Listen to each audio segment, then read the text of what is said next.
I get the opportunity to talk to you guys about all-in carrier markup groups.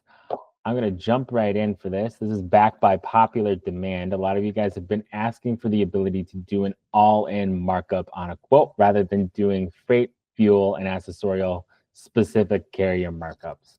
We're taking a look at a freight and fuel and accessorial markup group here.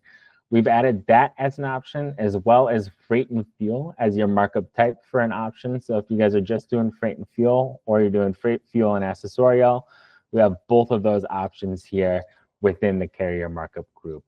It seems like the most popular request that we've gotten is just a flat fee that you're adding on top of a carrier group for those customer quotes within the system here. So we've added this in a way that adds a flat fee on top of that carrier quote within the system here. So 0% for the percents, and then just a transaction fee of $25 here.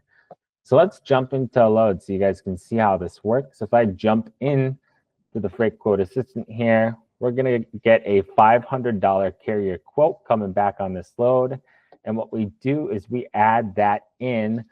This is just the net freight charges here. So we're adding that $25 into that net freight charges. Now, if we were getting a net freight charges, fuel surcharge, and accessorial quote back, what we would do is we do a pro rata markup onto the customer quote within the system here. So based on the percentage of that carrier quote, we're going to add that in on each line item within the customer quote here.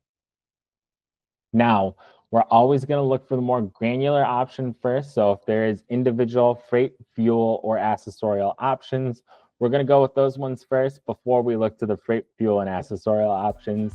Wanted to call that out, so if anyone has questions on that, we can go through that as well.